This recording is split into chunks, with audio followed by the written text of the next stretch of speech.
Assalomu alaykum hurmatli ko'ruvchilar va eshituvchilar.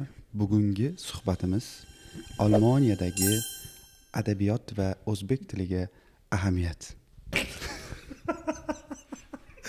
Yo. Ahamiyat degan so'zgacha yaxshi bo'ldi-da o'zi. Bu podkastni biz nimaga boshlaganmiz? Akalar, opalar, singillar, ukalar va Germaniyaga kelmoqchi bo'lganlar va spontanni bu podkastni ko'rayotganlar. Bu ona til darsi emas, bu tarbiyaviy soat emas.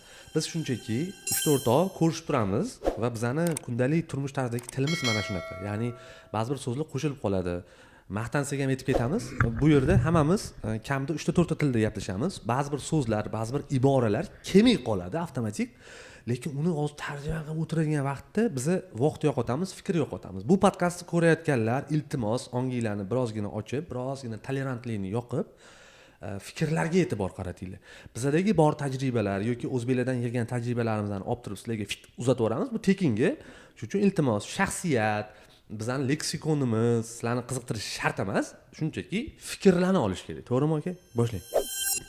To'g'ri. Chunki o'zi aytganingizdek, o'zi qatdan bu g'oya kelib chiqqan. Bu podkastni ochish ideyasi o'sha ko'rishib turardik-ku, to'g'rimi? Hamma biladi, Instagramda post story qilardik, uchalamiz ko'rishib, bunday choyxona qilganimizda. Endi har kungi o'sha hayotiy mavzularni nima deydi, obsujat qilardik. Obsujat, masalan, biling endi suhbatlashar. Mana qaranglar, mana muhokama qilardik. Muhokama qilardik. To'g'ri. Men uni gapiryapman-da hayotda. O'zbekzod mana misol ko'rdinglarmi, internetda ham juda ham ko'p davlatlarda nimagadir ani o'zlikka bo'lgan qarash nima deydi, normadan tepaga chiqib ketyapti. Menga shunaqa ko'rinyaptimi yoki sezilyaptimi sizlarga ham? Yo'q, bu narsa bor, bu narsaga ahamiyat berish kerak, lekin bizning podkastimiz u haqida emas. Bu haqida podkastlar alohida bor-da. Lekin to'g'ri qilishyapti, bu narsaga ahamiyat berish kerak. Biz ham shu tarafdorimiz. Lekin bunaqani qidirayotgan bo'lsanglar, bizning podkastimizda sizlar noto'g'risizlar. Boshqa podkastga o'tib ketaveringlar. Ketishinglar bo'ladi. Men masalan bitta narsani maslahat berish mumkin, endi tavsiyami o'zimda shunaqa ish. Agar masalan qanaqadir men podkast ko'rayotgan bo'lsam, nimadir kitob o'qiyotgan bo'lsam, tushunmaydigan jumlam bo'ladi yoki tushunmaydigan termin bo'ladi o'sha yerda. Nima qilaman? Kommentariyaga kirib man tushuntirib ket yoki tushunarli tilda gapir demayman. O'sha narsani qidirib topaman, nima haqida gapiryapti, nima bu so'z ishlatildi, tushunasizmi? Endi bu ham bitta o'z ustida ishlash, qanaqadir progress, qanaqadir yo'lida, kichkina bo'lsa ham, to'g'rimi? To'g'ri. O'shaning uchun bu bizani o'sha choyxona bu. Biz mana shu o'tgan safar o'tirganimizda ham bolalarga aytdim, keyin biz axborotda o'tirganda keyin informativ qanaqadir bizdan kutishdi. O'shaning uchun sal hayotda qanaqa o'tirsak, qanaqa gaplashsak, hayotda men yotaman doim. Eng qulay joy menda bo'ladi o'zi.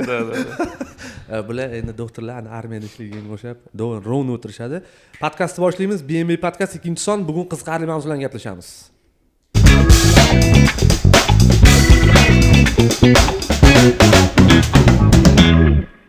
Endi men to'g'ri o'tirib olishim kerak. Kimdir kamerani ko'rib nasrga qo'yib qolsa, davom ettiramiz. Men hech nima pauza qilmayman. Uzilib qolmasligi uchun. Ketyapti zapis lekin. Zapisga tur. Bo'ldi, undan ham yaxshi. Uzilib qolmasa bo'ldi. Keyingi podkastga men ham bosh kiyim kiyib kelaman. Bosh kiyim, qarang. Kepka. Kepkani o'zbekchasi nima bo'ladi? Bosh kiyim? Bilmayman endi. Bosh kiyim bu umumiy. Mana Bekzodnikini bitta ko'ring. Bekzodniki qanaqa olmayapti, ko'ryapsizmi? Lekin bitta tarafdan aytish kerak, masalan, bitta kommentariyalarda yozib ketishdi-yu, anaqa bizni bilmaydigan so'zlarni so'raganimizda ham kimdir kirib yozib ketibdi. Sof foyda, yalp foyda yoki yalp daromad, netto bilan brutto. Masalan, yaxshi tarjima bo'lgan. Zo'r tarjima bo'lgan. Endi o'zi xalqning gaplar zo'rlari ko'p, lekin ba'zi birlar odam asabiga ham tegib qoladigan vaziyatlar bo'lib qoladi. Aka, cho'tam brat, cho'tam. Bo'ldi, ketdik. O'ylaymiz, o'tgan podkastda yaxshi reaksiyalar bo'ldi. Biz juda ham xursandmiz. Endi bitta tomoni ham bor-da, biz pul haqida gaplashgan deydi. Shuning uchun ham juda ham ko'plarga yoqadigan mavzu bo'lgani uchun prosmotr yaxshi bo'lgan. Endi ikkinchi sondan ko'ramiz nimalar. Bugungi mavzuyimiz integratsiya yoki assimilyatsiya. Demak, umuman migrantlar integratsiya qilish kerakmi yoki assimilyatsiya bo'lish kerakmi? Fikrim assimilyatsiya bo'lish kerak emas, integratsiya qilish kerak. Integratsiya o'zi tushuncha endi sal tushuncha berib ketaman. Integratsiya nima, assimilyatsiya nima? Endi mani tushuncham-da, mana profil emasman. Kim shug'ullanadi o'zi bu integratsiya, assimilyatsiya, sotsiologlarmi? qo'shib ketavering, biz eshitib o'tiramiz. Yana hozir bitta adashib qanaqadir sotsiolog kirib nima deyapsa tashlab qolsa, Yo'q, bu bizani o'zimizni fikrlar, yomon yo'talmang unaqa yo'talgingiz kelsa yoq qarab yo'taling, quloqqa tashlaydi. Biz shunchaki o'zimizning fikrlarimiz-ku, o'zi mana integratsiya o'zi nima desak biz integratsiya qilgan hisoblanamiz. Masalan, 18 ta nemis o'rtog'i bo'lsami, nemisga uylansami, masalan, integratsiya degan so'z ham o'zi slishkim katta-da. Nemetskiy standart bo'yicha ular xohlaydi, Sprachkenntnis, shu til bilimini xohlaydi, ishlash kerak, nalog to'lash kerak. Endi boshidan tushuntirish farqi o'zi juda katta-da, integratsiya bilan assimilyatsiya. Assimilyatsiya degani u hamma o'zligidan voz kechib, kelib, umuman yangi nima deydi, yangi kачестволар bilan o'sha joyga 100% kirish, o'sha yerda o'tirish, qolish bo'ldi. O'sha assimilyatsiya deb tushunaman men. Umuman hamma narsadan voz kechish. Millatidan ham, anaqa urf-odatlaridan ham, hamma narsadan, kerak bo'lsa dindan ham, hamma narsadan. O'sha narsa istoriyada menimcha assimilyatsiya deyiladi. O'sha qaysidir qo'shilib ketib, umuman keyin o'sha faqat tarixda qoladi ularni asl anaqa nima deydi, kачестволар, o'sha insonlarni, o'sha qabilani masalanda, o'sha narsani assimilyatsiya deb tushunish kerak. Integratsiya men fikrim bo'yicha chetdan keladi, qaysidir davlatga, qaysi shaharga, lekin o'sha davlatni, o'sha shaharni urf-odatlariga moslashadi. Ya'ni o'zligidan voz kechadi degan emas, ya'ni moslashadi. O'sha menimcha fundamental farqi assimilyatsiya bilan integratsiyani. Endi ayting. Integratsiya bu undan oldin aytishimiz kerak, migratsiyada. Ya'ni migratsiya bor joyda agar o'sha migrant o'sha joyda qanaqadir foyda olmoqchi bo'lsa, обязательно integratsiya qilishi kerak. Integratsiya degani bu o'sha joy qoidalari. Misol uchun Germaniyada qanaqa qoidalar bor? Misol uchun boshida kelganingizda qanaqa qoidalar sizga O'zbekistonga qaraganda ko'zga tashlangan? Rostini aytaman, menda bunaqa bo'lmagan, sababi men 5 yil tayyorlanganman bu narsaga. Moralni shu yerda yashirdim o'zi. Endi qiyin bo'lgan narsasi xatlar bo'lgan, to'g'risini aytsam. O'sha kulturaga moslashish menda rosa qiyin bo'lgan. To'g'ri, xatlar Germaniyada rostdan juda ham ko'p, yuqori darajada. Men internetda prikolni ko'rardim-da, ya'ni briefkasini ochishdan oldin, o'sha pochtaga keladigan joy ochishdan oldin, xristianlar o'zini narsasini aytadi, musulmonlar kelib turib Suriya qaytarib turib qo'lini tiqib oladi-yu, men buni boshida tushunmaganman. Keyinchalik tushunib yetdimki, nimadir surpriz keladi o'sha yerda. Yaxshi xabar, boshqa o'sha narsa boshida tushunarsiz bo'lgan, keyinchalik qiyin bo'lgan. Hali ham masalan o'sha yerni ochishga hali ham miyamda turadi. To'g'risi ham shuda, faqat siz uchun nima bo'lgan boshida kelganingizda? Siz O'zbekistonga qaraganda bu yerda ko'zga tashlangan. Siz uchun qiyinroq bo'lgan. Mikrofon. Men balkim bu payt qiyinroq bo'lgani rozi esimda-yu, to'g'risi. Nima qiyinroq bo'lgan, nima bilmayman. Men ham balkim o'sha moralni tayyor bo'lib kelgandirman. O'shaning uchun hozir o'zingizdan o'rgan. O'zingizdan savol berasiz, sizda точно o'rgan. Menda bu yerda hamma narsa qiyin bo'lgan. Men aytganimdek, boshida kelganimda, misol uchun bank sistemasi, pochta sistemasi, yo'l sistemasi umuman boshqacha bo'lgan. Ya'ni bu narsaga ham o'rganish kerak. Ya'ni misol uchun boshida qanaqa fikrda kelgan. Men keldim, menda kartaga bu yerda pul qo'yganman, hamma biladi, bu yerga Germaniyaga ketayotganlar. Kelaman, bankiga boraman, bo'ldi, sразу menga pul yechib berishadi. U menda ham bo'lgan, xuddi shu. То есть byurokratiya, ya'ni byurokratiyaga ko'nikish. Bu ham integratsiyani bitta naqasida, to'g'rimi? Etapi. То есть byurokratiya, bu yerda byurokratiyasi umuman boshqa. Bu narsani qabul qilish mumkin yoki bu aytish mumkin, yo bu menga to'g'ri kelmadi deb ketish mumkin. То есть integratsiya bo'lmadi deganida, bitta mana. Endi misol. Bitta savol hozir kallam ketib qoldi. Bekzod aytdi-ku, o'zligini saqlab qolish deyapsiz. Mana assimilyatsiya deyapsiz, hamma narsadan o'chib ketadi deyapsiz. Shunaqa deb tushunaman assimilyatsiya. Qarang, endi sizga kontr savol. Mana O'zbekiston ko'p millatli davlat, to'g'rimi? Bizda necha xil millatlar yashaydi, mana necha yuz yildan beri yashab kelishyapti. Mana ruslar bor, yevreylar bor, tatarlar bor, lekin ular o'zbekchadagi ba'zi narsalarni o'ziga olgandi. Demak, integratsiya, yo'q. Integratsiya. Masalan, armanlar yoki jugutlar, karuslar, koreyslar o'zini nima deydi, dinidan yoki qanaqadir urf-odatlaridan voz kechmagan, to'g'rimi? Yo'q. Dinini ushlab qolgan ko'pchiligi. Dinni ushlab qolgan, o'zbek tilini o'rgangan. To'g'rimi? Asosan koreys millatiga mansub insonlar o'zbek tilini o'rgangan. O'zbek tilini o'sha qolaman, men lekin haqiqatda shu narsaga o'zbeklardan bir xillardan yaxshi gapirishadi o'zbekcha. To'g'ri.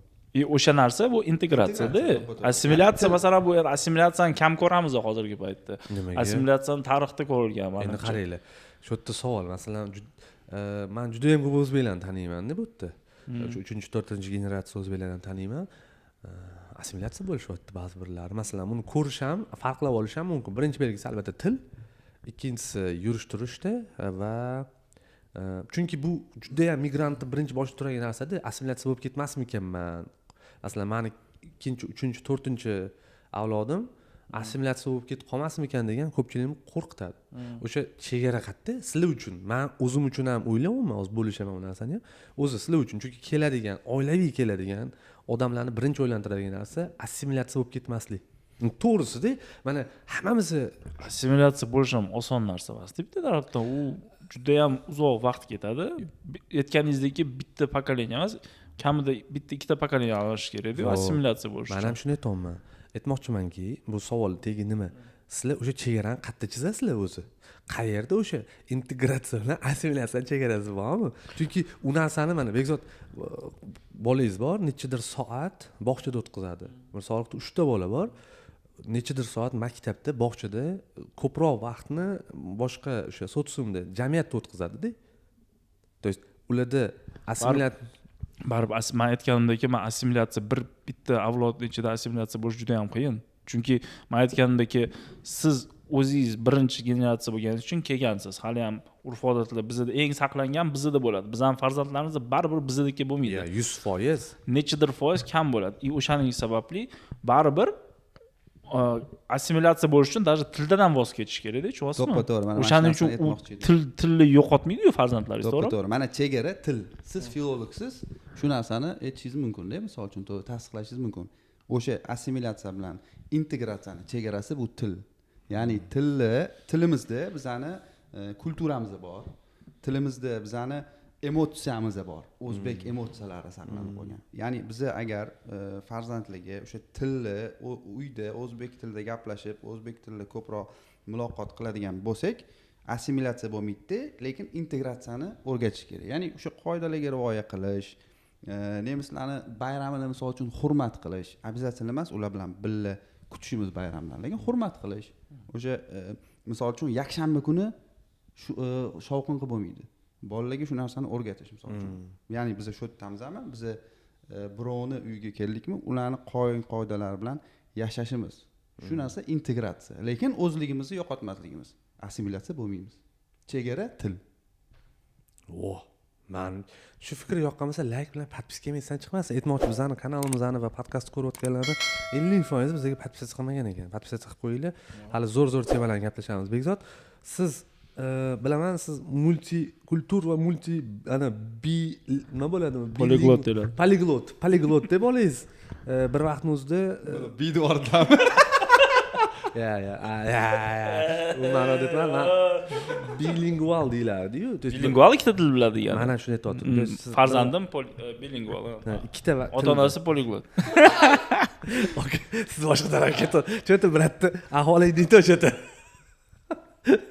Yana o'sha temaga ma'lum olib kiryapsiz bizani. Men olib kiryapman, o'zingiz ketyapsiz, okey. Bitta temamizni obsujat qilmoqchi edik. Qilmaymiz. U kelishdik, sababi bizlarning ham chegaramiz bor. Bu eksperimental, bemalol podkast bo'lganlar birga. Ekspertizamiz yetishmaydi bu temada. Mayli, yetmasin ham o'zi bu tema kerak emas, nima temaligini bildinglar. Xullas, qaranglar. Endi savol, o'zbek sifatida nima deb o'ylaysizlar? Biz o'zbeklarga integratsiya qilish uchun qancha vaqt kerak bo'ladi? Standart olamiz. O'zinglarning atrofingizdan kelib chiqib aytinglar faqat. Integratsiya aytgandek, qiyin narsa emas integratsiya qilish. Integratsiya qilish uchun kamida birinchi o'rinda eng kerak narsa bu til. Har qayerga borishingizdan qat'iy nazar. Til bu birinchi kalit, o'sha eng hamma eshikni ochib beradigan, integratsiyada yordam beradigan o'sha til bo'ladi, to'g'rimi? O'shaning uchun til o'rganishga endi vaqt haqida savol berganingiz uchun qancha vaqt ketadi bitta tilni o'rganish uchun? Hamma joylarni tushunish uchun, masalan, hokimiyatga borganda tushunish uchun, ko'cha tilida gaplashish uchun, o'sha darajalarda tushunish uchun 3-5 yil deb o'ylayman men. Yo'q. Standart 1 yil demoqchi. Ya, 1 yil deyolmayman. Yo'q, endi uni ham darajasi bor-ku, masalan, filolog sifatida ayta olaman. То есть, уверенный darajaga ma'ni o'ylashim bo'yicha bitta tilni yaxshi shug'ullanadi. Kuniga aytaylik 2 soatdan yoki haftalik 10 soat hisoblaydigan bo'lsak, 3 yildan 5 yilgacha deyiladi. Bekorga bitta tilni masalan institutlarda 4 yillab, 6 yillab o'rgatilmaydi. Sababi o'sha siz endi bu yerda yashasa, masalan agar eri kelgan bo'lsa, xotini yashayotgan bo'lsa va mana bu istagi bo'lsa til o'rganish, balki o'sha aytayotganda tezroq bo'lar, muhit ichida bo'lgani uchun.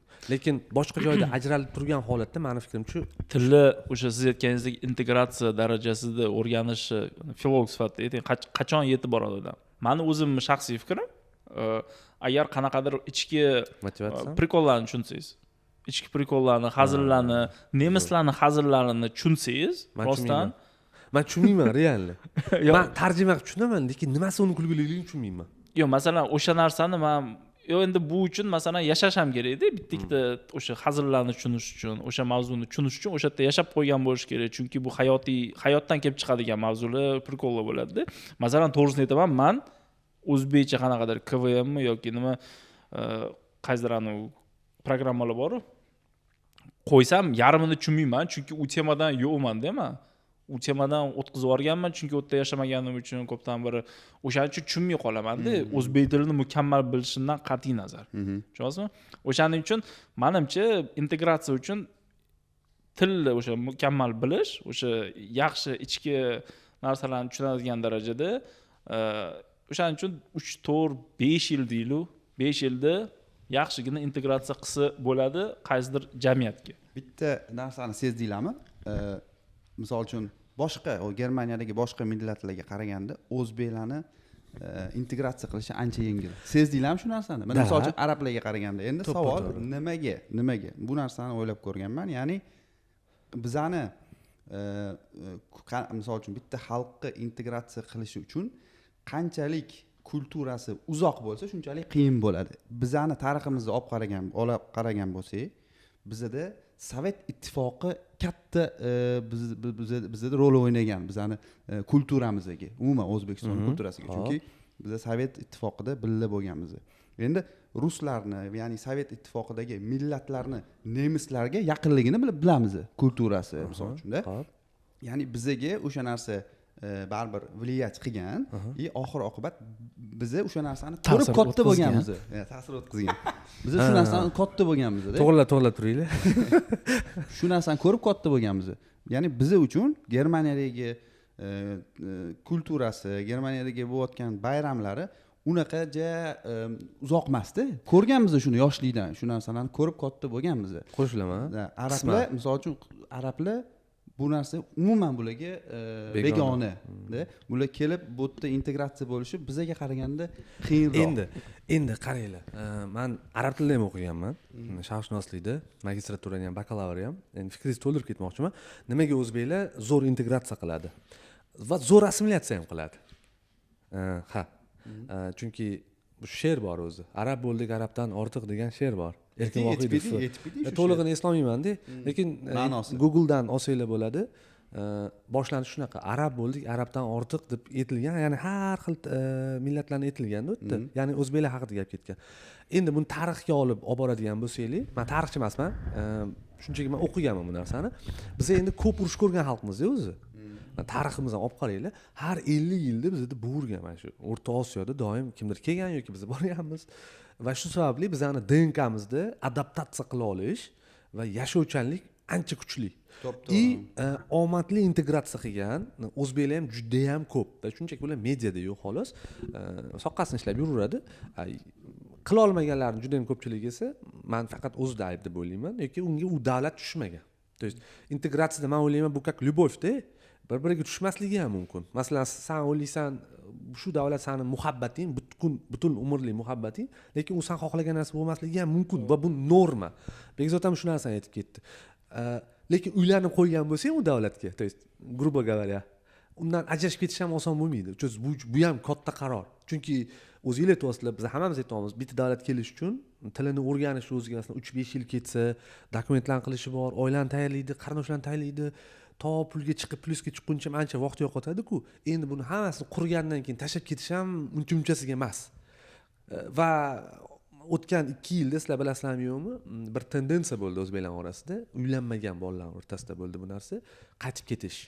ya'ni bu yerda institutlarni tugatishgan, IT kompaniyada ishlashyapti yoki pulini topyapti, tam rutinaga o'rganib qolishganda bir 5 yil 6 yil yashagan bolalar O'zbekistonga qaytishdi. 5-6tasini taniyman. 1 yil qolmay yana qaytib kelishdi. Nimaga? Qanaqa javob sababi? Men chiqib ketibman deydi. Men chiqib ketibman. 5 yildan. Ha? 5 yil ichidan. Bo'lishi mumkin. Chunki aytayotdiki, men gaplashganimda aytayotdi, o'sha bolalarning o'zi bilan gaplashsam, men ko'nika olmadim dedi. Ya'ni men tartibga o'rganib qolibman deyapti. Endi aytishi bo'yicha, hozir kimdir aytishi mumkin, anu 1 yil yashab turib, o'zbek tilida ravon gapira olmay yurib, buzilib qolgan odamlarni bir kimda prikol qilib qolishi mumkin. Men bitta narsadan to'shib chiqib ketganman. O'zbekistonda mashina hayda olmayman. Men ham borganda hayda olmayman. Men narsa qo'rqdim. Taom ketib qoladi. Men To'shto haydash u yonida o'tira olmayman.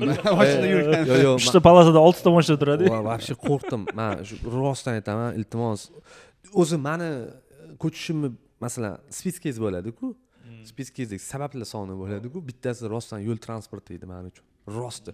Chunki kechqurun 2-3 ta, masalan, Qizilda to'xtab tursam, chiroyliroq mashina, yaxshiroq nomer o'tib ketardi. Meni hayolim faqat bitta. Yaxshiroq mashina olsam Qizilda o'tib ketamanmi? Yo'q. Qachondir meni qarindoshimni urib yuborishi mumkin. Men mana shunaqa deb o'ylayman doim. То есть bugun u mendan zo'rligini isbotlamayapti. Men shunchaki jamiyatga xavf-da u. Kichik xavf, masalan, o'zingiz travmalar bilan shug'ullanasiz, okay? Mashinani travmasi.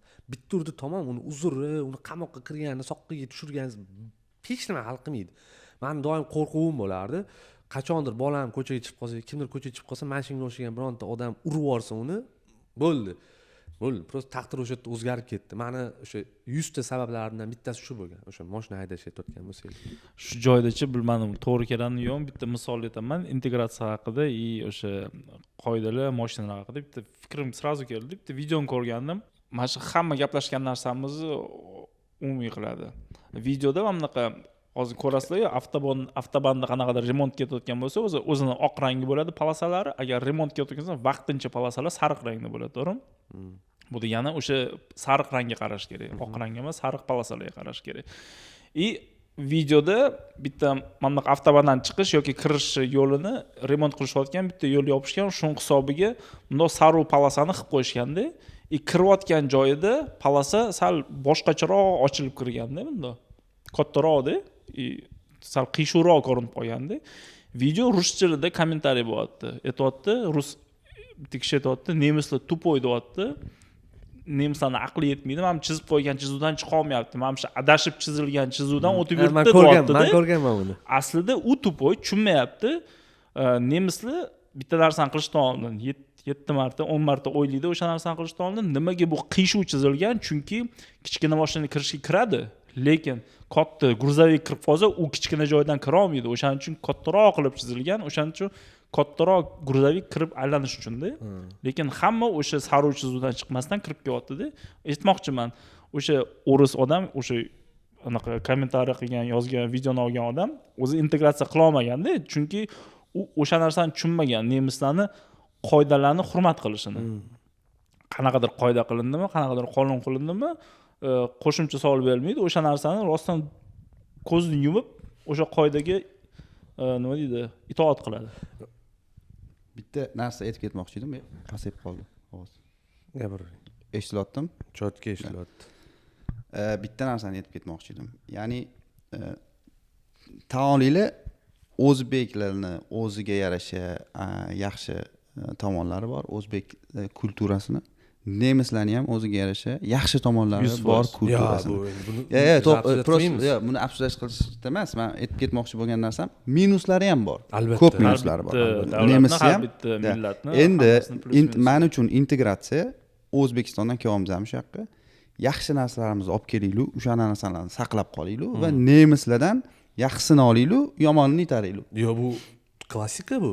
Klassika, lekin bu adekvat shunaqa o'ylasa kerak. To'g'ri, lekin shu narsada integratsiya. Shu narsada integratsiya. Yo'q, bu o'zi jaslishim katta savol ekanda. Mana hammamiz uchun uch xil narsa bo'lyapti-da. Mana Bekzod o'tgan safar men reels qo'ydim-ku, ko'rdinglarmi yo'qmi? Ko'rgansizlar. oziq ovqat masalasida heyt tagida qoldingiz o'zi kommentda ko'rdingizmi? Yo'q. Nima yeydi bu brat deyapti-da. eng Ko'rdingizmi? ko'p yeydigan siz ekansiz. Yo'q, mana endi kelamiz. Mana shu ham integratsiya bilan bog'liq deb o'ylayman. Mana masalan, men Toshkentda yashaganimda realniy meni iqtisodiy ahvolim laks sotib olishga ko'tarar edi. Rostdan ko'tarardi, lekin olmasdim hech qachon. To'g'risi. Sababi u atrofimda oladigan shunaqa yo'qdi. Ko'chib kelganimdan keyin kimdirki mehmonga borasiz, ko'chadan nimada sotib olasiz-ku, laks baliqli juda ko'p narsalar bozorda bor. To есть Ta'sirchasi nima aytgandek? laks baliq bilmayman. Chiqarib qo'yamiz. Salmon inglizchasiga, losos ruschasiga. Ha, mana endi men bu savolni qaytadan bermoqchiman, tushuntirib bermoqchiman. Mana Mirsol o'tkazib aytdiki, biz 5 kishiga 2000 ga yaqin pul ishlatamiz oziq ovqat ketyapti.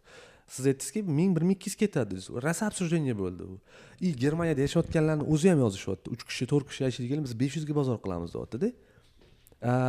Endi savol, biz uni iqtisodiy ahvolni muhokama qilmaymiz, lekin uverimman, sizlarni ham oziq ovqat kulturangizga Germaniyani oziq ovqat kulturasi juda ko'p narsa o'sha sog'lom ovqat yeyish, A kategoriyadagi shakari kamroq, siz mana laktoza free sut ichasiz. Tushunadiganlar bo'lsa yozib yuboringlar. Atayin aytmaymiz, sababi sizlarga yangi informatsiya bo'lsin, Googledan topib o'qinglar. Buni hartasini tushuntirib berishga vaqt yetmaydi. Aytmoqchimanki, men uchun ham yengillik bo'ldi-da. Masalan, bozorni hisoblab chiqsa, qaytadan hisoblab chiqdim-da. Ba'zi bir narsalarni O'zbekistonda olmasdim. Iqtisodiy sharoit sabab emas. Kultura bo'lmagan shunaqa integratsion. Shu fikrga sizlar ham qo'shilasizlarmi? To'g'ri, men qo'shilaman. Siz O'zbekistonda yegan ovqatingiz bilan siz ham masalan O'zbekistonda yegan sotib olgan oziq ovqat turingiz bilan bu yerdagini baribir assimilyatsiya integratsiyasi bor-da. Umuman o'zi pulga muomalani O'zbekistonda o'rgatishmaydi yoshlikdan. Shuni sezganmisizlar? Ya'ni bizda nimaga? Chunki kommunizm payti, sovet payti pul buzadi. Pul buzadi. Ya'ni u yerda umuman pul 10-o'rinda turgan. Bizning yoshligimizda ham. Ya'ni men chunki ota-onalar o'sha kommunizmda katta to'g'ri. Ya'ni men u narsani tarbiyasini olmaganman, pul tarbiyasini. Germaniyada buni yoshlikdan o'rgatishadi, maktabdan o'rgatishadi. Ya'ni bu yoqqa kelgandan keyin biz umuman boshqa muhitga tushib qoldik. Mana shu narsa menga qiyin bo'ldi, misol uchun. Chunki menda pul tarbiyasi bo'lmagan. Germaniyada bular yoshlikdan o'rganadi. Oziq ovqat. Oziq ovqat соответствующий, ya'ni o'sha narsadan kelib chiqqanda, ya'ni o'sha pulga muomalani bilmagandan oziq ovqat olayotganda ham shu muomalasini bilmaysiz-da. To'g'ri bo'la olmaysiz shu narsani. Endi oziq ovqat endi qanaqa? Mamnaqada men aytolmayman, Germaniyani ovqatlanish kulturasi zo'r, hammadan adaptirovать qilish kerak deya olmayman. Chunki men 100% o'ylayman, 70% dan ko'p aholi Germaniyada noto'g'ri ovqatlanadi. Noto'g'ri ovqatlanadi. O'shaning uchun statistikaga qarasangiz, semizlik ko'p bo'ladi ham. Unaqa zo'r idealniy anaqa emas. Yo'q, men idealni demayman. Yo'q, aytmoqchiman, menda o'zim qanaqa kelgan. Bu betga kelgandan keyin, masalan, boshida nima deydi? Baribir pulga ham bog'liq, to'g'ri. Chunki 300 boshida kelganimda, 1 yil tirib o'rganib byudjetim meni qancha bo'lgan? 700 euro bo'lgan. Oyiga hamma narsaga. Yashash, anaqa transportation, hamma narsangiz. Ovqatlanish, ichida sport ham bor. Makfitga borardim 10 euroga. Shunaqa. Tushunasizmi? O'shanda masalan baribir e'tibor berish kerak, nima sizga muhim. To'g'rimi? O'shanda masalan ovqat muhimmi yoki har oy nimadir kiyim kiyish muhimmi? O'shandan kelib chiqqan holda ovqatingizga e'tibor berasiz-da, nima olyapsiz. Men sizga eslasangiz, keyin o'sha kommentariylar bo'layotganda bitta video emas, rasm tashladim Aldidan. Go'sht ustiga go'sht qo'yilgan. Bitta go'sht turibdi, tovuq go'shtida 2,5 kiloga 8 euro, ustiga xuddi shu Aldidan boshqa go'shti 400 grammga 10 euro. Ko'rdingizmi? Ikkalovi ham tovuq, lekin kачествоsi har xil. Endi hozir kimdir bizdan ko'ra "Vomuncha ovqat demanglar". Sababi nima? Ovqat bu o'sha energiya manbai va o'zingizni his qilishingizga katta shu bizning benzinimizda. Faqat energiya manbai, eng fundamentalniy-da energiya manbai. Undan tashqari, uzru, lekin O'zbekistondan kelgandan keyin biz katta muammoga duch kelamiz bu yerda integratsiya bo'layotganda. Cho'chqa go'shi hamma joyda-ku, bu yerda mana qanaqa qilib integratsiya bo'lishi kerak? Shu ham katta savol-da. Misol uchun bir xilla yemaysiz bo'ldi. Yo'q, yemaysiz, to'ppa to'g'ri, lekin bu joyga borganingizdan keyin shu joyga. bu joy Shuni oldi chop yubordi. Bu просто yemis bo'ldi. mana misol uchun mehmonga bordingiz. Mehmonga bordingiz. Nemislarning uyiga. Ular so'raydi-yu baribir. Hammasi emas. Meni doim so'rashadi lekin. Doim so'raladi. Misol uchun men borganman, boshida kelganimda so'raganman, qanaqa go'sht. Ular g'alati qaraganda, nimaga so'rayapsan? Ishonmaysanmi? Yo'q, men cho'chqa yemayman. Undan keyin boshqa taklif qilmagan. Uyga. Yo'q, taklif qilmagan. Nechего страшного menga taklifi. Lekin men ham kesda. Kes. Ya'ni mana shu joyda integratsiya bo'lganim o'sha misol uchun ularni yeyishini hurmat qilishim, ya'ni nima yesa yeyaversin, lekin assimilyatsiya bo'lgani o'shalar bilan birga qo'shilib yeb o'tirish assimilyatsiya. Mana yaxshi misol bo'ldi. Zo'r misol bo'ldi. Men nimaga bu temani ochdim? Menga bu yoqimsiz bo'ldi, sababi bir xil yozdi, aka 5000 dan kam topadiganlarni ham gaplashinglar, o'zingizlardan yasab olmanglar deb yozishdi. Komment men o'qidim. Men hamma kommentlarni o'qib chiqdim, sababi muhim bu. Bu narsamiz baribir odamlar uchun qolamiz, to'g'rimi? To есть odamlar ko'rish uchun qolamiz. Bu narsani biz o'zimizni ko'lmaydan o'lchab aytamiz. Biz kimgadir pantavatsiya qilish uchun emas, ovqat bilan pantavatsiya qilib debil odam ishi. Просто aytmoqchimiz, men ham bilmaganman shu narsalarni. Mana gadami, to есть o'qib chiqish boshlaysiz. A kategoriya ovqat nima, B nima, C nima, D nima, nimasi zarar. Sekin-sekin odam shuni o'qish boshlar ekanda. Mana siz bilan borganda nimadir o'rganib topdi. Real aytaman. Men umuman qaramasdim. Keyin Umiddan xotinimdan so'rasam, xotinim aytdiki, "Men shunaqasini olaman. Siz u qaramasdan olib kelasiz" dedi. Men tuxumni to'g'risini aytaman, borardim, eng arzonni ko'rardim, eng katta kolleksiyani tap olib kelardim. Bekzod o'tkazsan o'rgatyapti. Anu tovuqlar ham bo'lar ekan, ko'chaga chiqarilmaydigan tovuqlar bo'lar ekan, ko'chaga chiqadigan tovuqlar bo'lar ekan. Ko'chaga chiqadigan tovuqni tuxumi qimmatroq, chiqmaydiganiki arzonroq. Nima qimmati bor bio? Yo, bio eng qimmat. Qafasda boqiladigani, ya'ni dalada, bog'da boqiladi. Mana bu ham bitta bilimda o'zi. Masalan, men buni bilmaganman. Shuncha yillar beri rostdan men umumiy olgan, to есть xotinim doim olib yurgan, men unga просто narxiga qarab olganman. U Bekzod bilan bozor qilganimizdan keyin o'zim uchun bitta galchka bo'ldi. To есть bu ham yig'ilib boriladigan bitta bilim demoqchiman. To есть integratsiya uchun ham masalan kelishimdan oldin kimdir menga shu gap gapirganda tuxumni 5 xili bo'ladi, biosi bo'ladi, bunaqasi. Men uchun Qorasuv bozorchasidagi bitta bratan bordilar, Jigulilar bordi. 20 yillar mana shu o'g'illariga berdilar. Bir xil tuxum, 2 xil tuxum bo'lardi. Oq, sariq. Sariq sal qimmatroq, oq arzonroq bo'lardi. Tamom. To есть bu narsalarni biz nimaga aytib beramiz, nimaga har kommentariya qo'yamiz. Bizdagi bitta ikkita narsalarga o'tib ketib qolsa, biz faqat shundan xursand bo'lamiz, shundan kayf qilamiz va noto'g'ri tushuncha bo'lgan joyini to'g'rilab ketishimiz kerak deb o'ylayman. To'g'rimi? To'g'ri. Qattiq olib ketdi hozircha. Yomon olib ketib qoldilar, ovqatlarga qarab. O'tgan safar ovqat mavzusi menda o'z yurimda qolib ketib qoldi. Sababi nimaga? Men bunaqa reaksiya bo'lishini o'zi kutmagandim. Yo'q, to'g'ri, men ham masalanda agar men hozir kimdir menga 300 yevroga yoki 200 yevroga yashab berasam, yashab beraman. Masalan, sportga yashab beraman. Lekin har doim unaqa yashamasdim. Harakat qilardim, yaxshiroq ovqatlanishga, yaxshiroq harakat qilardim. Chunki 200 yevroga ham yashasa bo'ladi. Makar yana eslasangiz ChatGPTdan ham so'radim. Eksklyuziv intellektda men qaradim. Men mana anaqa Sharqiy Germaniyada yashayman. Mana shunaqa boshlaysizmi? Men qarada boshlaysizmi? ChatGPTga ham do'q qilib boshlayman. Axir bizga do'q qilmasak ham. Men qarab o'tirgan. Men aytdim, men byudjetim mana shunaqa. O'tirib olgan edi. Bratchka yashaganman ChatGPT. Qostamiz. Tillab ketdi. Ham taraf tillab ketdi.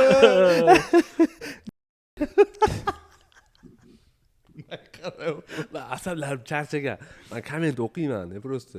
Men eng mana shu o'zi. Komment o'qishim, lekin kommentlarda ham zo'r gaplar bor. Realni zo'r gaplar bor, sababi bu xalq endi yozmaydigan hali qancha. Xo'p, yana nima siz uchun, sizlar uchun integratsiya? Qayerda bilinadi signallar? Itok emas, shu nimalarni gaplashganimizda til integratsiyasini o'tib ketdik.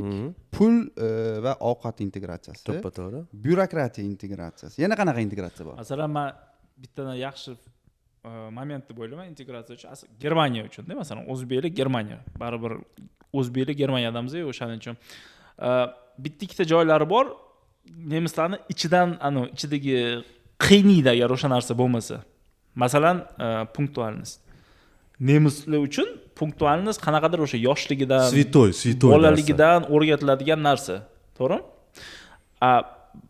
Bizda normada, bizda emas, вообще umuman O'rta Osiyo arab, turk davlatlari, O'rta Osiyo davlatlari bu norma. Termindan o'sha belgilangan vaqtdan plus tam 30 minut norma, to'g'rimi? Nemis tomi ketib qoladi. Shu yerdaman, olib kelaman. Yo'llama deydi, deyotgan bo'ladi. Hozir chiqolmadi deydi. Bu nemis uchun bu bilmadim, o'zbek uchun osh cho'chqadan go'shtdan qilingan ekan narsa-da ba'zi bir. To'g'rimi? Agar 30 minut kech qolsangiz bo'ldi, siz bilan voz kechib yuboradi sizdan, boshqa siz bilan ko'rishmaydi. Shunaqa qilish ham mumkin-da. Lekin aka, mana bitta narsa-da, o'zi shu narsa o'z bizda ham bor. Bu birovni haqqini o'g'irlash-da, birovni vaqtiga xiyonat. Qarasa, shunaqa bo'ladi. Ha, birovni vaqtiga xiyonat. Nima o'lib qolmaydi-yu deydi. Bo'l, o'sha yerdan hurmat boshlanadi. Chunki o'z gapingizga 100% qo'shilaman. Bir marta terminni adashmasam tish doktori edi. Adashmasam. Qarochi 2 minut kech qolganmiz. Realni 2 minut bo'lganda telefonda aytib qo'ydik bo'lmasa. Biz parkovkaga joy qidiryapmiz, iltimos shunaqa. Okey dedi-da. Tap qo'yib 2 minutdan kiryapmiz, yo'q dedi. Chiqardim. 10 kundan keyin deyapti. Biz aytdik 3 oy kutdik seni. 2 minut parkovkaga telefon qildik 2 marta, sen layda deyapti-da. Uzr dedi. O'sha birinchi shapatlardan bo'lgan menga. Aytdim, "Sen vaqtida borish kerak. 10 minut bo'lsa ham lutchi vaqtida borib parkovkaga 2 euro ko'proq pul to'lay, chem 3 oy yana kutib vaqt yo'qotgandan ko'ra." Bitta og'aynim bor-da mahallada. Yoshlikdan taniyman-da, yoshlikdan. Shu o'rtog'im bilan shunaqa urushganmiz-da, shu ko'p urushganmiz, shu punktualnost bo'yicha-da. Aytadi, yarim soatda kelaman deydi, 2,5 soatda keladi. 3 soatda keladi. Germaniyaga borib kelgandan keyin undan ham battar bo'lib ketdi. Menda o'sha razdajeniya-da. Keyin bir marta aytdim, o'rtoqdim. Mana shunaqa paytga kela olasanmi desam, "Ha" dedi. Kela olmadi. "Nimaga shunaqa deding?" deb savol berdim. "Nimaga shunaqa deysan sen? Sen xafa qilgim kelmaydi-da" deydi. "Sen so'raganingda yo'q degim kelmaydi-da" deydi-da. Keyin tushundim, misol u haqiqatdan qilmaydi bu narsani. Prosta haqiqatdan yo'q degiz kelmaydi. Shunaqa odamlar ko'p. Bu bizning kulturamizda, bizda yo'q deyish juda kam-da. Yoki xudo xohlasa deb qo'yiladi bizda. Bularda qila olmasa yo'q deydi. Deydi. Basharaga qarab to'g'ri. Endi aka, qarangda, bu narsani ham masalan shu yerda buni taningizda his qilib ko'rdingiz-da, to есть hayotda shu. Dilshod eshitayotgan bo'lsang, san to'g'ringda. Dilshodga barat salom. Endi uni yashab ko'rgandan keyin shapati yuzga tarsakisi kelgandan keyin tushunasiz-da bu narsani. Последствияsi O'zbekistonda yo'q-da ko'pincha. То есть qarindoshdan nima kechib olmaydi-yu, bir kun kelmaganiga, to'yimga kelmading, bo'ldi, sana chopib san uchun stol gaplashib qo'ydim demaydi hech qachon. Nemis qilib yuborishi mumkin. Endi balki shu uchun hamdir shu немецкий расчёт degan u mifli narsalar. Xuddi shu narsa ham integratsiya, agar aytaylik, nemis masalan O'zbekistonda biznes qilmoqchi yo nimadir qilmoqchi-da, O'zbekiston keldi. Yo'q, qarang. Yo'q, qarang, bu ham endi nemis O'zbekistonda integratsiya qilish kerak, tushunasizmi? U o'ylagan birga 1 soat 1 degani 1 degani emas. Har doim уже adaptatsiya qilish kerak. 1 soatlik anaqa bilan. 1 soat plyus olish kerak. Chunki bu nima deydi? Integratsiya qilyapti, tushunasizmi? Mahalliy aholi shunaqa. Mahalliy aholi bu norma desa bo'ladi-da, to'g'rimi? Ham norma o'zi qanaqa? Относительно narsa hamma joyda, to'g'rimi? Har bitta joyning o'z normasi bo'ladi. Qo'sh tirnoq ichida, to'g'rimi? O'shaning uchun bu yerga kelganda meni e'tiborimni tortgan narsa integratsiya uchun o'sha mayda chuyda narsa hisoblanadi, lekin nemislar uchun katta narsa. Integratsiyada o'sha punktualnostga juda ham e'tibor berish и plus yana bitta ikkinchi kачествоsi menimcha nemislar uni privat sfera juda ham kuchli bo'ladi. Shaxsiy chegara. Shaxsiy chegara. Bizda masalan boladan nechta? Men shu narsani ham tushunmayman. Nechta topasiz? Nechta topasiz? Boladan nechta? Lekin bir tomondan Germaniyada o'tib kerak. Pul to'g'risida gapirish tabu. Bu oila to'g'risida gapirish tabu, lekin saunaga yalang'och bir bilan borib ko'rishish tabu emas. U narsa tabu emas. Yo'q. Vaqti tushunmaydi-da, bu narsalar bor. Saunada yalang'och birga yuradi-da. Endi qaranglar. Pul to'g'risida gaplasha olmaydi. Endi qara, bunaqa paradokslar ko'p. Hindlarni masalan olaylik. Men kecha video ko'ryapman. Kafellar oldida o'tirishibdi-da. To есть kafellar bir yer kafeldan qilingan, bittasi suv to'kib ketishyapti, bittasi yuvyapti, hammasi o'tirgan joyni ustiga endi qo'pol desam aytaman, molga ovqat tashagan tap tashib ketyapti, orqasidan sho'rvasini to'kib ketyapti, sho'rva kafelga to'kilyapti-da, ovqat bilan o'tayotgan odamning oyog'idagi masofaga yetib 5 sm-da, prям kameraga tushyapti. Endi stop. Men buni absurd qilmayman, misol qilib aytaman. Ular uchun bu norma. Bular uchun ham bu norma. Biz nemislar xuddi bizani 5 ta oshga borishimizni, bir-birimizga turib berishimizni ba'zan shokka tushib qoladi-yu. men o'ylayman bu shu xarakteri то есть o'zini nima deydi ular uchun normada bu narsa biz uchun normaldir yo'q men norma demayapman просто paradoks shunaqa to'g'ri endi hamma narsani ham qabul qilish kerak emas o'sha biz yaxshi tarafini olamiz faqat menda bitta savol bor sizlarga со своими правилами в чужой монастырь не лезут вот именно to'ppa-to'g'ri 100%. Chunki eng katta xato ham shundada keladida baribir chet davlatga kelayotgandan keyin bizni mehmonmizda boshida to'g'rimi integratsiya qilguncha integratsiya qilgandan keyin siz mezbon desangiz ham bo'ladi o'zingiz bular gapi 100% da chunki ko'pchilikning qiladigan xatosi ham shundada keladida ожидание ya'ni kutadi man shunaqaman man nimaga qabul qilmayapsizlar borligimcha deydi nimaga qabul qilish kerak san kelyapsan bu yerda 80 million odam yashab yuribdi nechidir 100 ming yildan beri shu yerda odamlar yashab yuribdi o'zini kulturasi o'zini madaniyati bor to'g'rimi xuddi shunaqa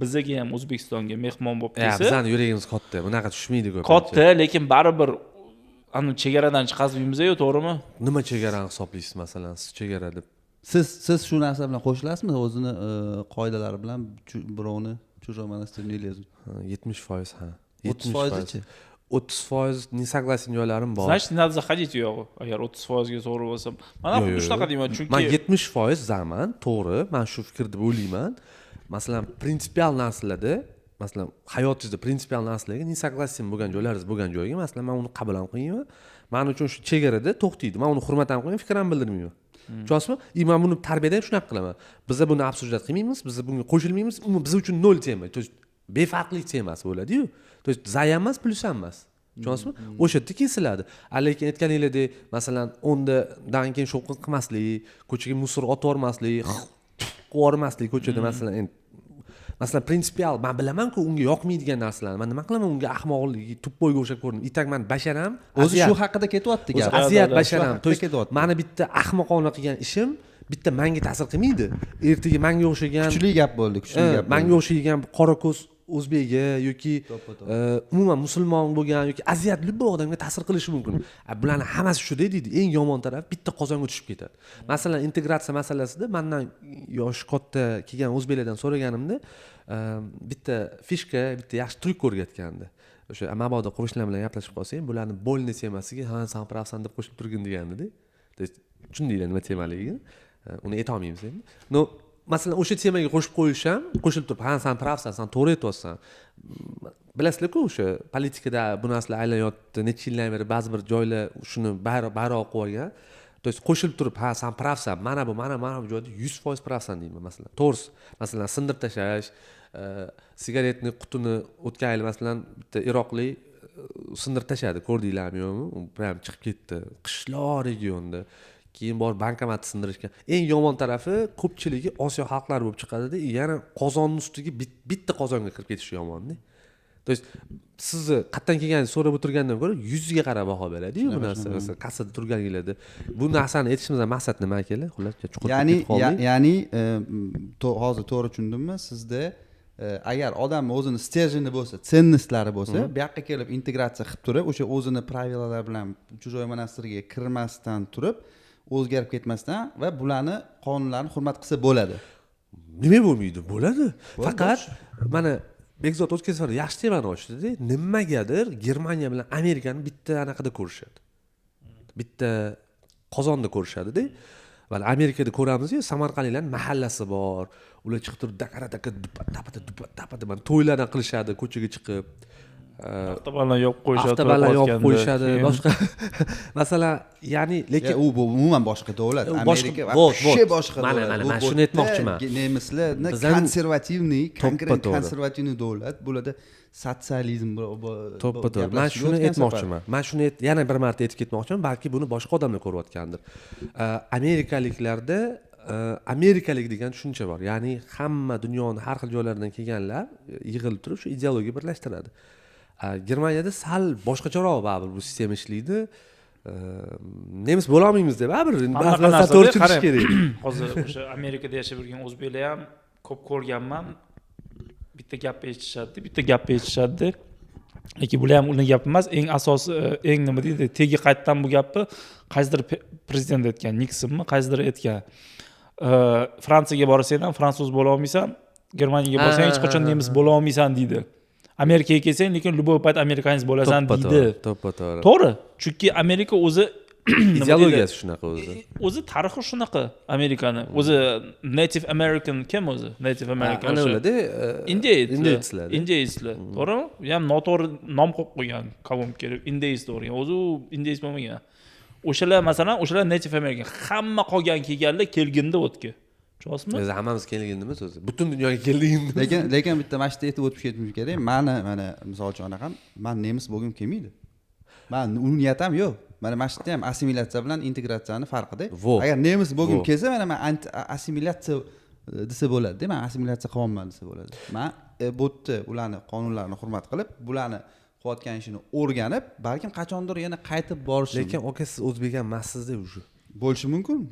To'g'rimi? Bekzod qo'shilasizmi shu gapimga? Siz ham o'sha o'zbek emassiz-da. To'xtang. Faqat rostini javob beringlar. Mana boyaga aytgan, klassik o'zbek emassiz. Boyaga aytgan, klassik o'zbek degan nima degan? Mana yo'q deya olmaydigan o'zbek deb tushunaman men. Yo'q, real. Siz siz bilaman, siz odam pasat qo'rgansiz. Men o'zim shaxsan. Yo'q, real. Ya, bez senzura yo'q bu narsa. Buni hech abida joyi yo'q. Bekzod bu xarakteri shunaqa. O'zi, mush siz xarakteringiz shunaqa bo'lgan. Balki men baribir o'zimni o'zbek deb his qilaman. Men o'zim o'zbek deb subyektiv, meni fikrim subyektiv fikrim. Men o'zimni o'zbek deb his qilaman, lekin tashqaridan aytolmayman. Sizni fikringiz qanaqa? Siz hisoblamaysizmi bizani o'zbek? Yo'q, chunki sizlar menda endi o'rtog'im bo'lganingiz uchun aytmayman bu narsani. To есть o'rtoqlik bo'lguncha ham taniganman. Men Bekzod anchadan beri taniyman o'zi. Aytmoqchiman, masalan, punktualnostdan asosini zo'r olgansizlar. Mana men o'zim ko'raman. Hech qaysi joyga kech qolib kelmaysizlar. Masalan, aytilgan narsa ko'pincha bo'ladi va hokazo. Siz unaqa o'zbek ekansiz. Nimaga? Kech keldi.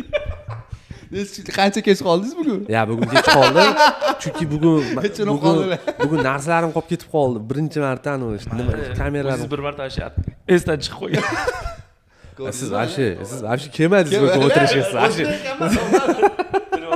Tinchlikmi? Voy. Lekin mana qo'shnichilikni ham aytib ketaylik. Mana bizda o'zbek, mana bu ham juda ham zo'r tema. O'sha integratsiyani bitta katta qismida bo'layman. Biz baribir qo'shnilar bilan yashaymiz. Любой joyda yashasak ham O'zbekistonda qo'shnichilikni juda yaxshi biladi. Bizani ko'rayotganlar baribir o'zbek tilini tushunadiganlar. Germaniyadagi qo'shnichilikda sizlarda nima muammolar bo'lgan? Va nima o'zbekchilikdagi plyuslar sizlarga plyusga ishlab ketgan integratsiya uchun? Boshlang, aka. Boshlang. Uzr. Oshdamsan, boshlang. Olinglar. Sizdan. Yo'q, mana bunaqa narsa-da.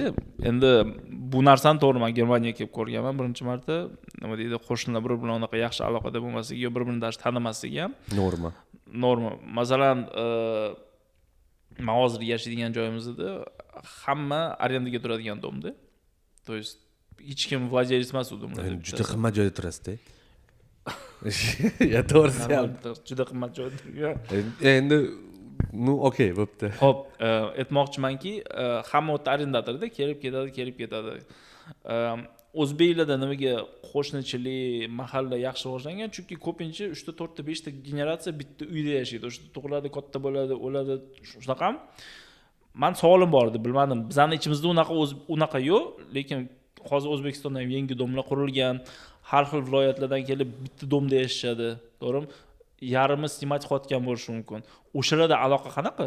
Qo'shnichilik bormi? O'sha bizni tushunchamizdagi bizning tushunchamizdagi qo'shnichilik bormi? Bir-birini ko'rish, salomlashish, ovqat olib chiqish, shunaqa narsa bormi? Yo'q, men bilmayman-da, u narsa meni tajribamda yo'q. Siz O'zbekiston haqida gap bilmaysiz-da, yashamagingizdan keyin. Aytmoqchimanki, balkim o'sha sabablidir. Balki masalan hozir kelayotganimda bitta kichkina shaharchalardan, qishloqchalardan o'tib keldimda, u yerda 100% bilaman, o'sha 400-500 yildan beri bitta oilalar yashaydi-da. O'tga boshqa hech kim ko'chib bormaydi ham. O'shalarning ichida menimcha qo'shnichilik sal borroq bo'lishi mumkin. Savolga javob bo'lmadi baribir. Mana siz o'zbekchilikdagi qo'shnichilikda nimalarni ishlatdingiz-da, bu sizni yaxshi integratsiya qilishingizga yordam berdi. Ishlatmadingizmi? Chunki men kelganimdan beri yashaydigan qo'shnilarim nemischa qo'shnichilik. Bizada haqiqatdan mana shu bir-biriga ya'ni qo'shniga narsa olib chiqish bor-ku. Osh olib chiq, balo.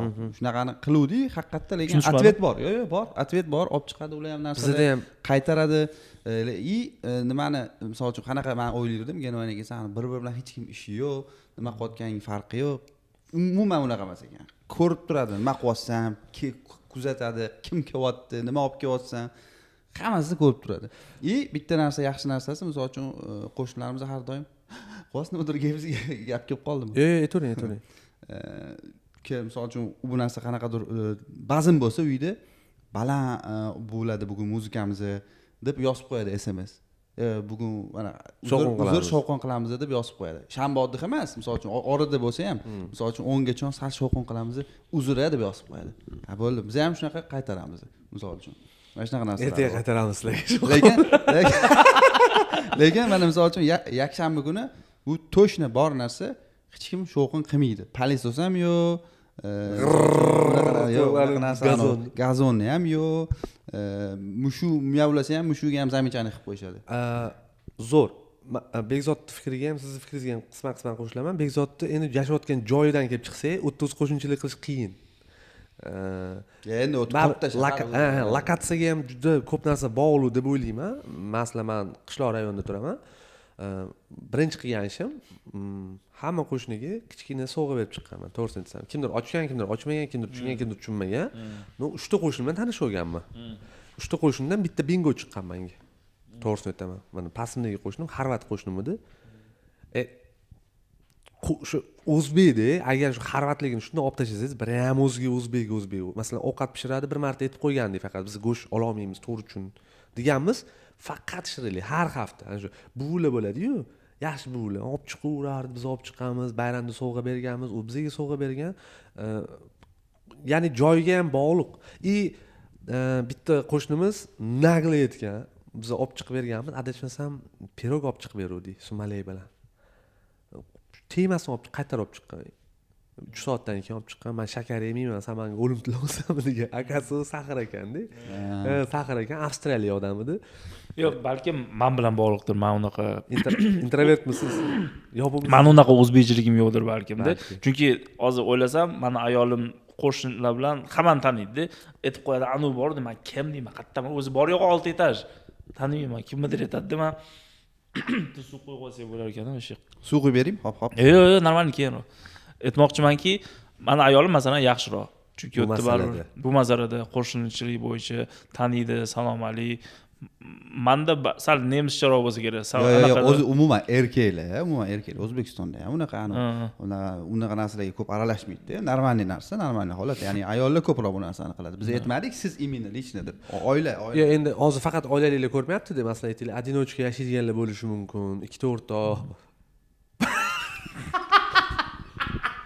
O'zi siz chirigansiz. Hammani ularga o'ylamadim, siz qarayotganingizda kulyapman. Naskingizdan bilinib turibdi deysiz. Sizni ham naskingiz shunaqa. Bitta Bekzodniki, klassik normal naskik. Bo'pti. Boshqa bitta muzika qo'yay. Mening cho'ta mikrofonim past bo'lib qoldi, boru. Past bo'lib qoldi deysizmi? Yo'q. Mana ko'taraman. Bir mana yaxshi bo'ldi. Men biroz pasaytirib qo'ydim. Nega? Urib yormasin qulog'ingizga doim. Quloq bosh og'rib qoladi buni. Yo'q, mana shu. Xullas, nima deyotgandim? Ikkita o'rtoq o'tirdim. Yaxshi joy bo'ldi-da. Endi qaranglar. Endi sal общий qo'ramizda. Conclusion. Nima deydi? Muqaddima. Yo'q. Yana bitta Bekzod uchun. Qarsaklar. Bekzod o'zi ko'pincha inglizcha. Bekzod o'zi ko'proq inglizcha terminlar bilan edi. Bugun cho'ta mana kommentariylar yaxshi tanqid qo'ringlar, короче. Biz harakat qilamiz yaxshilashga. Yaxshi punktlar bo'ldi. Integratsiya uchun nima dedik? Birinchi o'rinda til. 100%. Tilsiz iloji yo'q, to'g'rimi? Aytmoqchimiz, til bu o'zgartirib bo'lmaydigan narsa, to'g'rimi? Oshdagi bu guruchdagi narsa-da, guruchsiz osh bo'lmaydi, to'g'rimi? Asosiy. Go'shtsiz qilsa bo'ladi balki. Bo'ladi. Kartochka bo'ladigan narsalar bor, to'g'rimi? Lekin guruchsiz qilmaydi. Guruch bu o'sha tilda, integratsiya uchun til kerak. Bu 100%. Boyagi gap juda ham zo'r bo'ldi. kelib bularni qonunlariga kelgan joyga qonunlarga adaptatsiya qilish kerak. Adaptatsiya qilish kerak, moslashish kerak, to'g'rimi? 100% olish kerak emas. Bu biz aytganimizga assimilyatsiya emas, biz integratsiya tarafdorimiz, to'g'rimi? Assimilyatsiya tarafdori emasmiz. Mana o'shaning uchun yaxshi taraflariga olsa bo'ladi o'ziga. Har bitta odamni, har bitta millatni, har bitta davlatning yaxshi tarafi bor, yomon tarafi bor. O'zingiz siz aytganingizdek yaxshi tarafingizni olib kelib, bu yerdan ham yaxshi taraf olsangiz 2 barobar yaxshi odam bo'lib ketasiz. Menimcha o'shanda zo'r integratsiya bo'ladi. To'g'ri. Va shu narsani misol uchun bolalarga menimcha o'rgatish muhim. Ya'ni ol, mana bu narsasini ol, mana bu narsasini ol. Lekin mamnisi menimcha yaxshi emas. Tilni uyda o'zbekchada gapirib, milliy urf-odatlarni O'zbekistonga olib borib, ko'rsatib, "Men bittansan, bu yerdansan, sani ozoning bu yerdan" deb o'sha yerga bog'lash kerak, ozgina bo'lsa ham. Nima deb o'ylaysiz? 100% xo'shman. Cho'tasizlar o'zi 1 soatga taylandinglarmi deyman. Rovno 59 minut bo'ldi-da. Bular o'zbek emas, bular nemis bo'lib qolganmilar. Men aytdim 1 soatdan ko'p yozinglar, kommentariy bo'lyapti, ko'proq gaplashinglar, ko'proq aniq qilinglar deb. Tugatib qo'ydinglar, nima deymiz endi buni davom ettirish uchun? Aytmoqchi, agar shu joygacha ko'rgan bo'lsanglar, bizga fikr kerak akalar. Masalan, Ausbildung haqida gapiringlar, u haqida gapiringlar, biz uni gapirib bera olmaymiz. Sababi nimaga? Birinchidan biz Ausbildung firmalarimiz yo'q hech qaysimiz ham bunaqa. Bu birinchi masala. Uni birinchidan ChatGPTdan, Googledan topsanglar bo'ladi. Lekin maqtanish bo'lsa ham yo'yaman. Meni blogimga SMS yozsanglar, menga javob bermasligim mumkin. Mirsolih chiqib turib, "Aka, qaysi shaharga ko'chib borsam bo'ladi?" deb bersangiz, u javob bermasligi mumkin. Sababi vaqt resursi yetmaydi. Bekzodga telefon qilib turib, "Aka, Frankfurtda qaysi arzon mahalla bor?" deb so'rasangiz, javob bermasligi mumkin. Lekin bu podkastlarni 1 soat eshitib borsanglar, 1 soat, 1,5 soatdan yo'lda qayerdadir yoki bo'lib eshitsanglar, biz tajribalarni o'rtoqlar qanaqa gaplashadi o'tirib olib. Sizlar ham bizning o'rtog'imizsizlar. Faqat kamerani orqasida o'tiribsizlar, to'g'rimi? Mikrofon yo'q xolos. Masalan, orqada o'tiribsizlar, bizlarni hamma tajribamizni eshityapsizlar. Xatosi bor ichida, oladigan narsalar bor, olmaydigani ham bor. Masalan, kimgadir fikrimiz yoqmas. Olmasligini ham o'rganishingiz mumkin. Masalan, aytishingiz mumkin, "Men xohlayman, men bunaqa bo'lishini." Chunki bitta kommentariy juda ham yoqdi menga, rosti eslab qoldim shu narsani. O'tda ko'rdingizmi yo'qmi? Yozibdi, "Bekzodni kitobdagi fikrlari menga yoqdi" deb yozibdi bitta bola. Mirsolih kitobdan ko'p fikrlari bor ekan, Mirsolih deyapti, o'rtani ushlab gapirar ekan deb yozibdi-da. Meni jaydari deb yozishdi. To есть gapiraveraman-ku.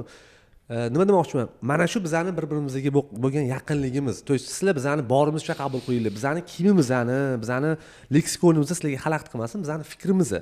Fikrimizga yoqqan bo'lsa, like, comment esdan chiqmasin va mavzu tanlashsanglar bo'ladi. Kattaroq mavzu beringlar. Bunaqa Ausbildunglarni, mana bu elektriklar, qora pul topish yo'llarini, ularni gaplasha olmaymiz. Ular qanaqasiga 3 soat nima deymiz? O'tirib olib qora pulni mana bunaqa top deymizmi?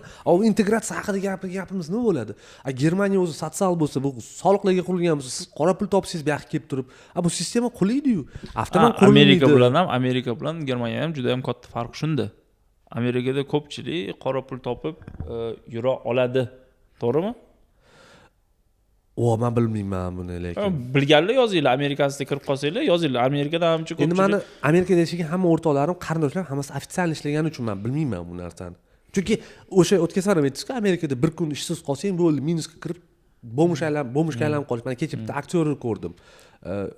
Shu 16 yoshgacha millioner bo'lgandan keyin bo'mish bo'lib qolgan, qarochi. Germaniyada bo'lmaydi bu narsa deydilar. To есть Germaniyaning plyuslarini gaplashsak bo'ladi, maqtaymiz. Ki firma ochamiz, odam olib kelamiz.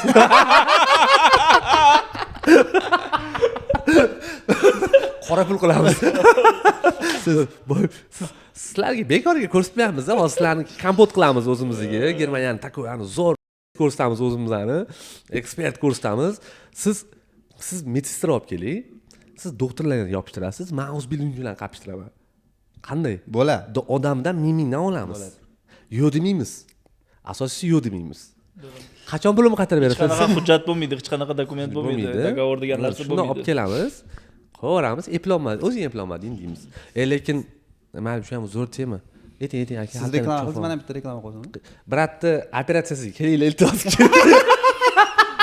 Kestiringlar, birolar. 10-yanvarda. aka sizdan ayting, siz reklamangizni biz ikkalamizga akani operatsiyasi keraklar, yana o'rotdi. Samolyot pulini chiqardi. keyin anaqa narsalar bo'lsa olib keta olayman O'zbekistonga 10 yevro. Operatsiya gapira qaranglar. 10 yanvardan 1 fevralgacha Toshkentda Happy Life klinika Yunusobod o'zim mahallamda. Konsultatsiya, operatsiya. Kelinglar. Qaysi yo'nalish bo'yicha operatsiya qilasiz? Flebologiya, tomir jarrohligi, Aka jaydar tushuntiring. Nima kasalliklar qilasiz? varikozni bilasizlar. Varikozni katta-kattasini olib ayting. tashlaymiz, UZI qilaman o'zim, ko'raman, diagnostika qilaman va, например, diabetik topiq degan kasallik bor. O'zbekcha deylar, mana shunaqa bo'ladi o'zbekchada. Ana shunaqa. To'g'ri chiqib keladi. O'zbekcha. Zo'r bo'lyapti. Hali siz tuxumini oladigan tovuq. Diabetik tovuq. Diabetik topiq. Diabetiskaya stopa. Iltimos, kelinglar. Anevrizma, oyoqda oqsoqlanish kasalliklari. Bo'ladi. Oyoqdagi oqsoqlanish va shu nechta prichinasi bo'lishi mumkin, etiologiyasi har xil. Oqsoqlanishni UZI qilamiz-da, ko'ramiz, bormi, yo'qmi сосудистое нарушение. O'zi bor-ku, bitta rubrika qilsak bo'lar ekan, bor-ku. Men Telegramdan videolar ko'raman-da. Kanallar bor-ku. То есть ana hype'oviy videolar kelib turadi-yu. Hype'oviy videolar kelib turadi-yu. O'shanda bitta qizni ko'rdim, uyim yonib ketdi deb chiqibdi-da. Odamlar pul yig'ib berganda, mana qaranglar, mana o'zbekning millatini mehribonchiligi, lekin soddaligi ham. U opoqi mashina olib, men 19 yoshimda mashina oldim, chiqib kelyapti. Endi bilmayman bu haqiqatmi, to есть o'zini pulga olganmi, yig'ilgan pulga olganmi, bunaqa narsa juda ko'p bo'ladi. Bizning xalqimizning o'zi rahmdilligidan foydalanishadi-da. Nima demoqchiman? Balki shunaqa rubrika qilsak ham bo'lar keyingilarda. Shunaqa rubrika qilaylikmi? Bizning munosabatimiz, masalan, uni masalan Germaniyada qanaqa bo'lardi shu holat? To есть shunaqa mashinasiga qo'yib berilarmidi?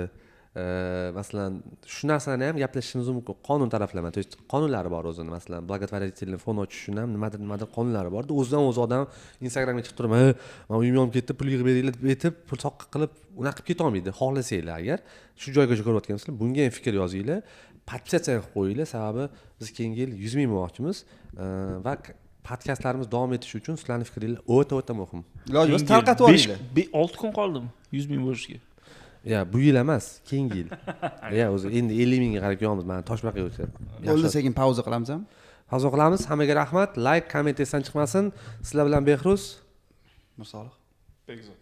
BMI podkast 2-son, 3-sonda ko'rishguncha.